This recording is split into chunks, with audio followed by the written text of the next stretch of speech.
The rain fell in heavy sheets, painting the sleepy town of Blackridge in shades of sorrow and shadow. It was October 1985, and Halloween had come and gone, but one house still had its jack-o'-lantern rotting on the porch, the old Whitaker residence on Ashwood Lane. The neighbors had stopped talking about it years ago. Kids whispered legends of ghosts and curses, but the truth was far more chilling and buried. Detective Harold McClellan, young and hungry for recognition, was the first to arrive that day. The 911 call had come from a mail carrier. "There's blood, sir. All over the mailbox. And the door's open."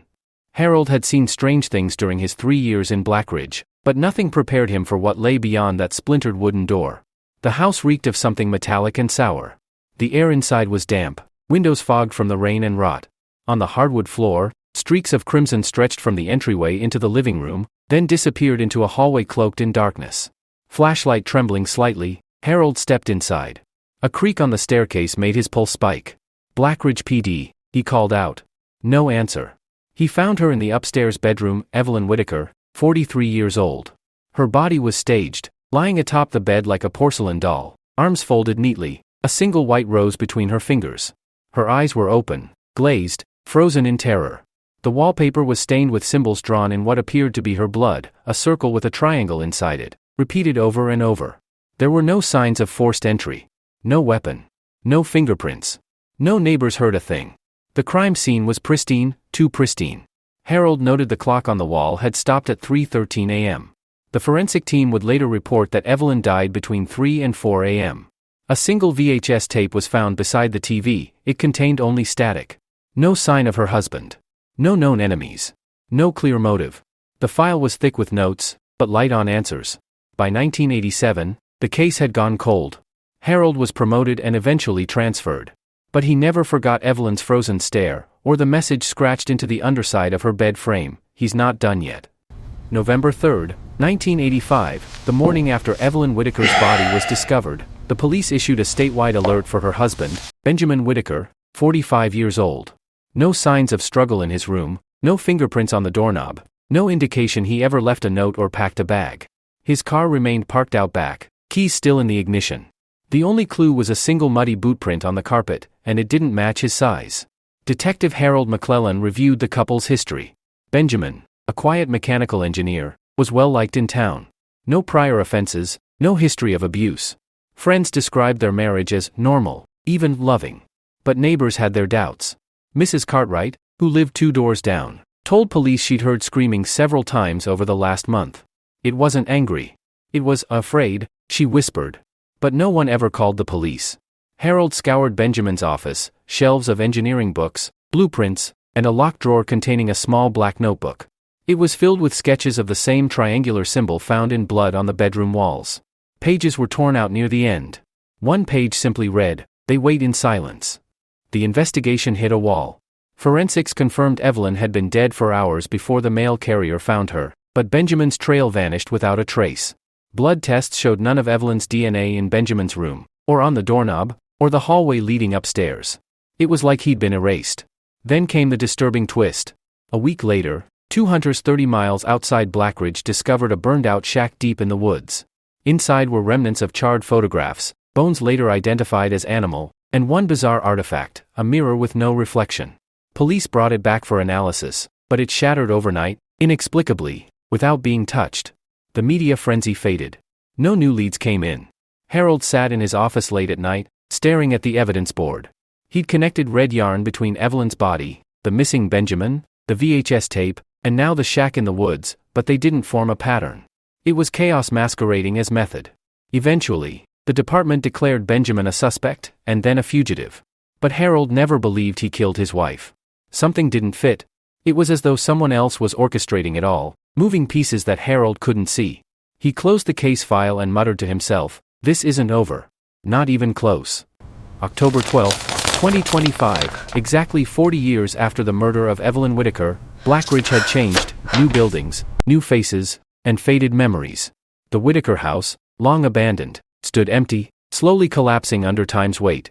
The case had been closed, filed away in the cold case vault, and most of the town had moved on. Except for Emma Reyes, a true crime blogger and amateur investigator who'd recently moved to town. Her podcast, Dark Ridge, had developed a niche following for tackling unsolved crimes, and she'd been drawn to Blackridge by whispers of the Whitaker case. There was something about the symbols. Something that kept her up at night. Then one morning, Emma received an envelope, no return address, just her name scrawled in shaky handwriting. Inside was a letter on yellowing paper. It wasn't him. He tried to stop them. They live beneath. They never forget. BW. Emma froze. BW, Benjamin Whitaker? It had to be a hoax. No one had heard from him in 4 decades. But the paper was brittle, the ink faded. Whoever wrote it, it had aged, not printed. Not recently faked. She brought it to the police, but they were dismissive. Probably just a prank, they said. But Harold McClellan, now retired and in his 70s, saw it on the news that night. And it rocked him. He called Emma the next morning. His voice was raspier now, but she could hear the urgency. That handwriting, that's him. That's Benjamin. They met at a diner off Route 9. Emma showed him the envelope and the paper. He examined it carefully, quietly, as if holding something sacred. This never should have surfaced. Not after all these years. When Emma asked what he meant, he looked her dead in the eye. There was another letter. I never filed it. Came in a week after the murder. Same handwriting. It warned me not to dig too deep. Said Evelyn wasn't the first. Emma's skin prickled. Who sent it? I don't know. But it was signed the same way, BW.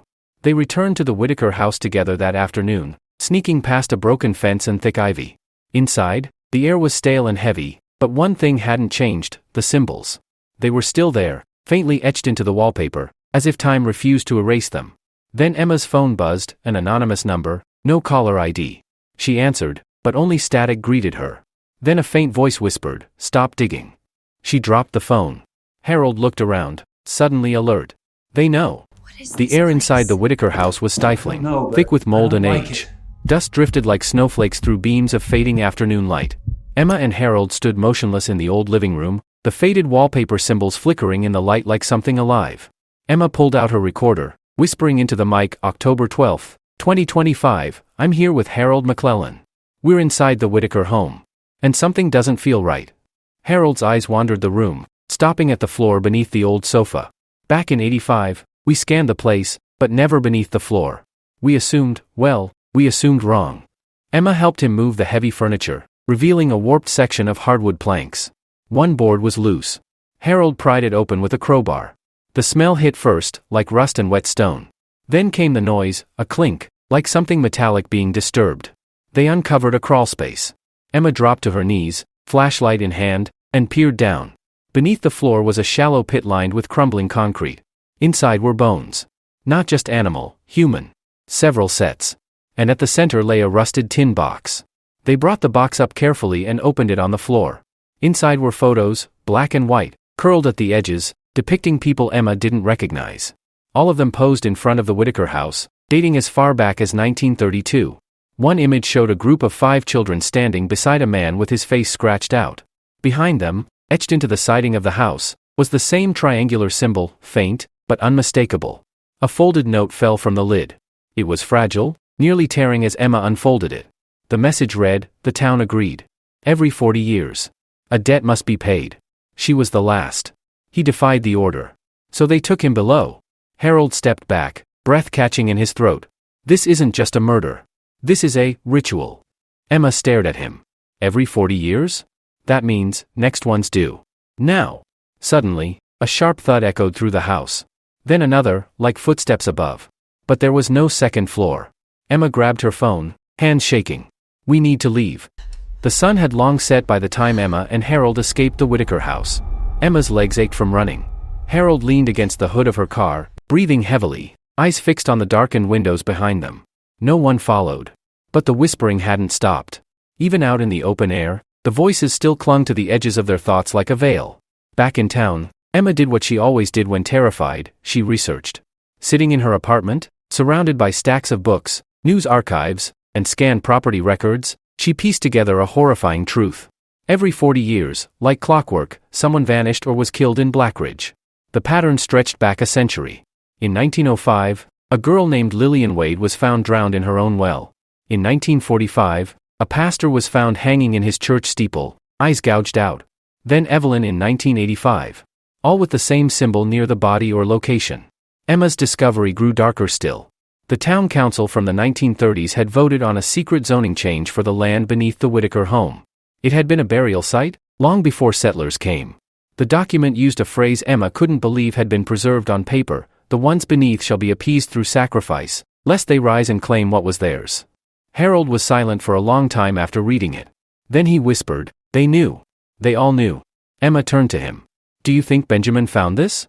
Is that why he disappeared?" Harold nodded grimly. "He didn't run. He was taken. Because he broke the cycle." The next day, they drove to Maple Hollow, a retirement home just outside of town. Harold knew someone, Catherine Lang, 96, one of the last surviving members of the old Blackridge Council. She had dementia, but sometimes, she remembered too much. Catherine's room was dim and quiet. When Harold asked about the sacrifices, her eyes sharpened with a sudden clarity. "We didn't choose it," she whispered. "It was chosen for us. The land demands blood. Always has. The house sits on the door." Emma leaned forward. "The door to what?" Catherine shivered, her voice cracking. "Beneath. The ones with no eyes. They wait." She pulled something from beneath her blanket, a pendant, triangular with a circle around it. "You're too close. They don't like light." Emma reached for the pendant, but Catherine recoiled. "Don't take it. It's the only thing keeping them out." Then the lights flickered. For just a second, Emma saw a figure reflected in the window glass behind her, tall, gaunt, with holes where eyes should have been. She spun around. Nothing. But Catherine was smiling now. "They remember you." The wind howled like a warning as Emma and Harold returned to the Whitaker house one final time. Armed with floodlights, audio recorders, and Catherine's pendant, they descended into the crawlspace beneath the floorboards, where the bones had been found. But this time, they weren't looking for bodies. They were looking for the door. Harold knelt and felt along the cracked concrete. "Here," he said, tapping a section that echoed hollow beneath. Emma helped him pry it open. A slab lifted, revealing a stone spiral staircase, descending into blackness. Neither spoke. They simply stared, then stepped into the dark. The air grew colder with each step. The walls narrowed. Emma's breath fogged in front of her. At the bottom, they entered a vast chamber, smooth walls of black rock and a wide circular floor, etched with hundreds of the triangle in circle symbols. In the center, an altar made of bones, arranged neatly, deliberately. Emma whispered, "It's not just a door. It's a temple." Suddenly, the lights flickered and died. Complete silence fell, not even their breathing seemed to echo.